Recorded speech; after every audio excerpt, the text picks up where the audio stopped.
Roh atau ruh dalam bahasa Arab punya makna berbeda. Ada yang diartikan sebagai jiwa, ada juga sebagai Jibril. Walaupun ada semacam kesepakatan di kalangan mufassirun Sunni dan Syiah, bahwa Al-Quran diwahyukan kepada Nabi Muhammad melalui perantaraan Jibril, namun, ayat-ayat Al-Quran memperlihatkan persoalan lebih kompleks dari yang umumnya dipersepsikan. Saya menyebut semacam kesepakatan, karena walaupun para mufassirun tampak bersepakat Jibril sebagai pembawa wahyu, namun pertanyaan seputar apakah Jibril, Ruhul Kudus, dan Ruhul Amin merupakan entitas yang sama, atau berbeda, termasuk persoalan yang diperselisihkan.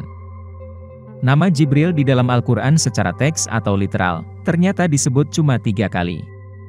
Yaitu, di dalam surat Al-Baqarah ayat 97, dan 98, serta surat Tahrim ayat 4. Dalam surat yang lain, misalnya surat An-Nahl ayat 102, Jibril dalam terjemahan, ternyata tulisan Arabnya adalah roh. Begitu juga dalam surat Asy-Syu'ara ayat 193, Ruhul Amin ditafsirkan sebagai Jibril karena sama-sama menurunkan wahyu.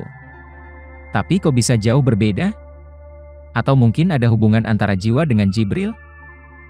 Untuk memudahkan penjelasan, saya akan sebut dua hal ini secara berbeda. Untuk jiwa, saya sebut roh, pakai huruf O. Sedangkan untuk Jibril, saya sebut ruh, pakai huruf U.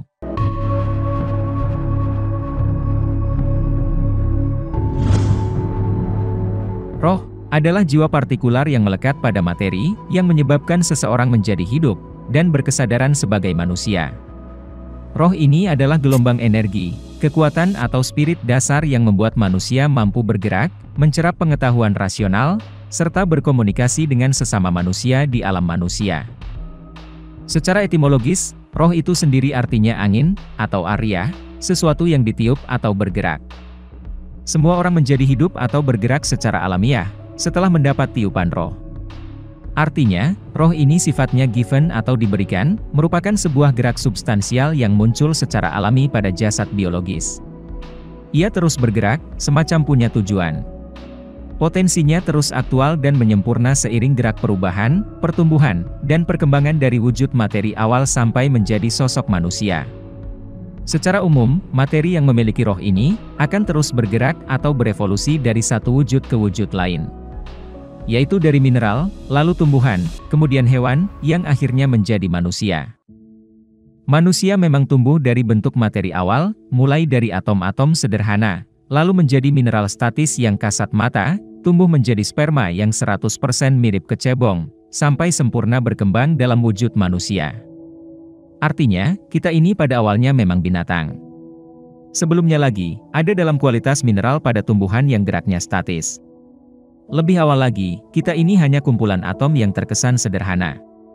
Namun karena materi ini punya kesadaran atau gerak substansial, ia terus tumbuh, dan dalam proses tertentu akhirnya menjadi manusia. Kenapa materi punya kesadaran, dan pada kasus manusia terus tumbuh dan bergerak menjadi makhluk dengan rupa yang luar biasa sempurna? Sebenarnya, yang membentuk materi atom adalah proton dan neutron, yang mereka itu tersusun dari komponen cahaya, atau kuark. Komponen ini merupakan pusaran energi yang tidak pernah berhenti bergerak. Sampai penghujung abad 19, para fisikawan percaya, bahwa alam semesta adalah dunia materi yang terdiri dari atom-atom fisik yang patuh pada hukum mekanika Newton. Tapi, gagasan atom sebagai partikel materi terkecil di jagat raya, berubah total sejak awal abad 20. Ini terjadi, ketika sains menemukan adanya elemen-elemen subatomik yang lebih sederhana yang bersifat non-materi, dan ini merupakan awal dari hancurnya mazhab materialisme. Sejak temuan fisika kuantum, itu memberi saintis sebuah bukti baru, bahwa dunia materi, atau segala sesuatu yang nampak, tak lebih dari sebuah ilusi. Fisikawan kuantum menemukan, ternyata atom-atom terdiri dari pusaran energi, dan mengalami vibrasi. Setiap atom, bergetar seperti gasing yang bergoyang-goyang memancarkan energi.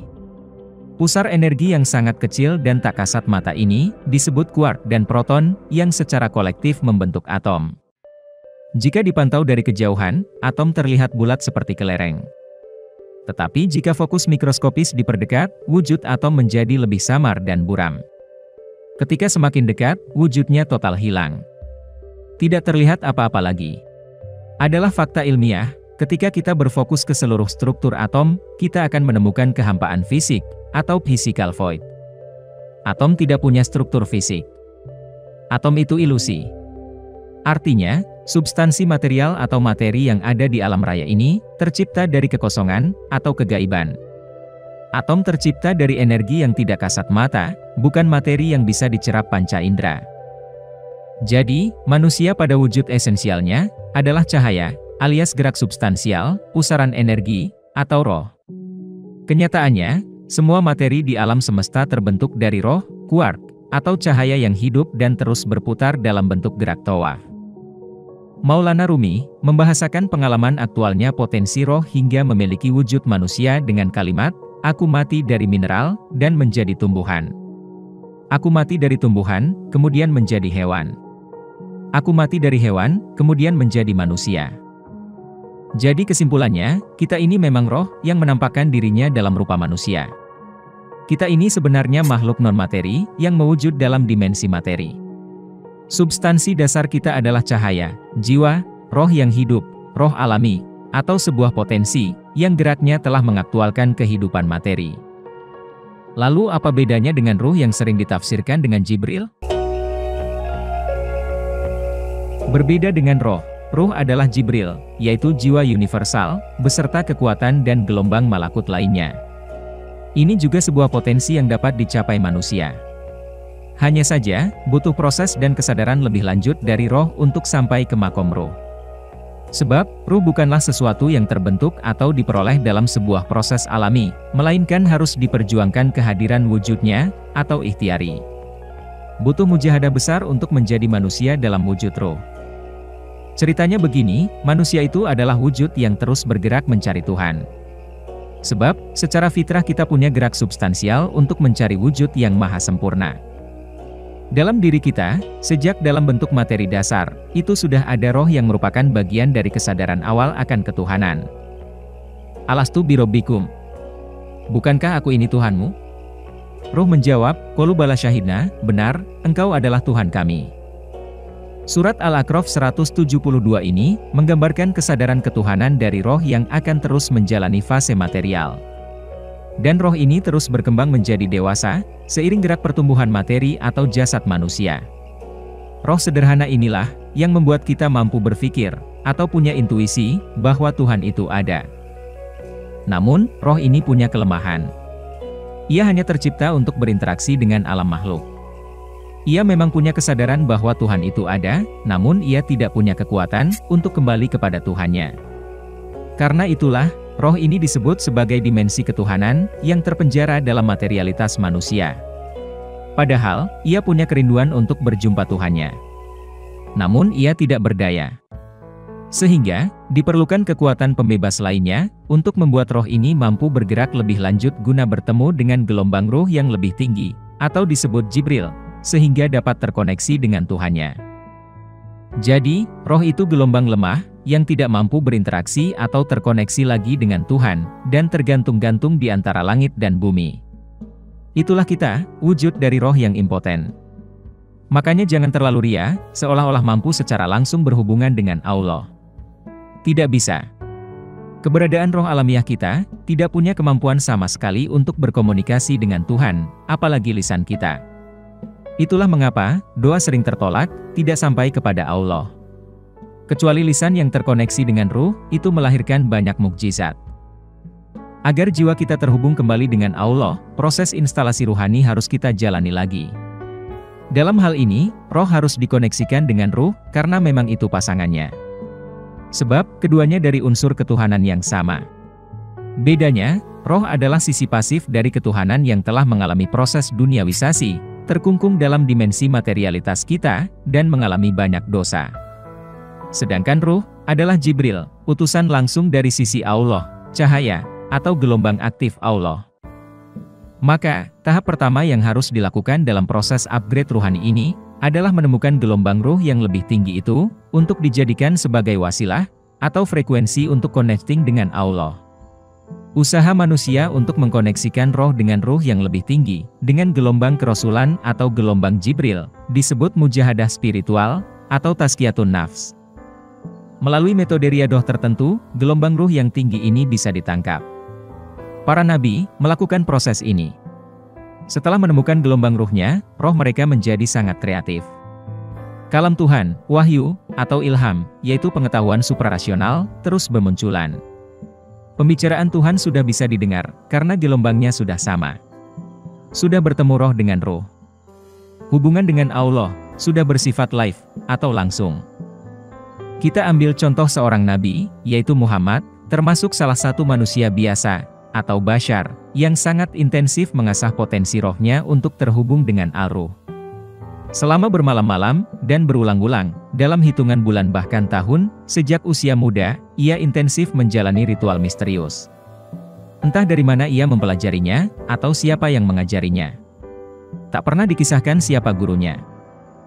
Ia aktif mengasingkan diri ke ruang-ruang sempit, sampai kemudian, sayap-sayap ruh aktif dalam dirinya. Sehingga semua yang ia ucapkan, disebut sebagai ucapan atau bisikan dari Jibril, berasal dari gelombang yang sangat tinggi, alias dari Allah, berdimensi ruh atau Qur'ani. Artinya, kalau Anda tahu metode penyatuan jiwa, penyatuan ruhani, pengintegrasian wujud roh dengan ruh, atau wahdatul wujud, gelombang Jibril bisa Anda tangkap. Melalui gelombang malakutnya itulah, Tuhan bisa diajak berbicara. Sebab, Jibril itu utusan, Rasul, atau malaikat Tuhan, alias, Tuhan yang mengutus dirinya dalam rupa atau gelombang Jibril. Jika roh mampu memiliki rupa material manusia, lalu apa susahnya hal yang sama terjadi pada ruh? Makanya, Jibril diberi gelar alaihi salam, sebuah gelar untuk sosok nabi laki-laki. Jangan-jangan, Jibril adalah nabi itu sendiri, atau gelombang malakut dalam diri para nabi, alias gelombang yang selalu hadir membawa wahyu pada nabi. Maka, ketika para nabi punya ruh dalam diri mereka, semua gerak dan perkataannya bernilai suci. Semua dianggap sebagai gerak dan perkataan wahyu Tuhan. Sebab, ruh yang bersemayam atau bertajalli dalam diri mereka, adalah Ruhul Kudus, Ruhul Muqaddasah Rasulullah Jibril alaihi salam, alias Nur Muhammad, alias cahaya aktif Tuhan. Dengan Ruhul Kudus itulah, para nabi, dan juga para wali yang mewarisi ruh itu, mampu memberi syafaat, mampu mengangkat atau mensucikan sekalian roh manusia. Dengan unsur ruhani yang sangat suci ini, mereka mampu membawa manusia untuk bertemu, alias wusul dengan Allah. Dengan hadirnya Ruhul Amin, Nabi Muhammad menjadi Al-Amin, sosok terpercaya yang membawa kedamaian bagi manusia, menjadi rahmatan lil alamin. Jadi, segala sesuatu di alam semesta ini tersusun dari roh. Esensi alam semesta adalah roh yang punya gerak substansial, sehingga terus mengalami perubahan dari detik ke detik, yang sering disebut sebagai expanding universe. Semua materi yang ada di universe ini terus bergerak, terus berubah dari hari ke hari. Artinya, semuanya hidup dan mengalami perubahan, tanpa kecuali. Namun, bentuk cahaya yang menjadi substansi alam semesta ini bertingkat-tingkat. Pada level paling rendah, adalah roh alami yang melekat secara potensial pada semua unsur atau materi. Sedangkan pada level tertinggi, adalah Ruhul Kudus, sebuah substansi yang juga punya kesadaran sangat tinggi, yang dalam bahasa filsafat disebut akal awal, atau Jibril dalam bahasa Al-Quran. Kesimpulannya, semua yang ada, tersusun dari cahaya. Artinya, semua wujud merupakan tajalli atau pancaran dari Tuhan itu sendiri. Al-Quran menyebut, Allahu nurus samawati wal ard. Allah cahaya langit dan bumi. Semua tercipta dari Allah, dari cahayanya. Hanya saja, cahaya pada gradasi terendah yang menyusun dunia materi, disebut roh. Sedangkan cahaya di atas cahaya yang mengandung pengetahuan suci dan paling dekat dengan Allah, disebut Ruhul Kudus. Jadi, baik roh maupun ruh, itu sama-sama gelombang, energi, atau cahaya. Yang satu gelombang dengan frekuensi rendah, dan hanya berguna untuk menjangkau informasi yang bersifat alamiah, yaitu material dan rasional. Yang satu lagi gelombang dengan frekuensi tinggi, yaitu nurun ala nurin, cahaya di atas cahaya, yang dapat menjangkau pengetahuan-pengetahuan otentik dari alam robbani. Yahdillahu linurihi mayasa'u, Allah memberi petunjuk menuju cahayanya, kepada orang yang Dia kehendaki. Sejatinya, gerak manusia adalah gerak membawa roh terendah, atau substansi materi manusia, untuk kembali kepada Allah. Tentunya melalui media wasilah, Ruhul Kudus atau Jibril. Makanya, semua manusia sempurna bertemu dengan Jibril, ruh tertinggi. Hanya dengan cara itu, manusia mampu kembali memakrifati Allah. Berbagai bentuk mujahadah, mati sebelum mati, dalam tradisi tasawuf, adalah warisan praktik kenabian, untuk memperjuangkan agar roh umat ini dapat kembali atau rujuk dengan ruh, dan dengan Allah. Ini sangat memungkinkan. Sebab, ruh atau Jibril masih aktif, belum pensiun. Dia masih turun. Surat Al-Qadar ayat 4, bahkan menyebut malam Lailatul Qadar sebagai momen turunnya ruh, dan berbagai gelombang malakut lainnya. Tanazzalul malaikatu waruh. Pada malam itu, turun para malaikat dan ruh, dengan izin Tuhannya untuk mengatur semua urusan. Jika kalian membayangkan Jibril itu sebagai sosok bersayap seperti ilustrasi ini, saya takut, Anda sedang terperangkap dalam persepsi yang keliru. Kecuali kalian masih anak-anak, atau dari golongan mazhab materialisme, yang apa-apa harus dimaterialisasi bentuk dan fisiknya.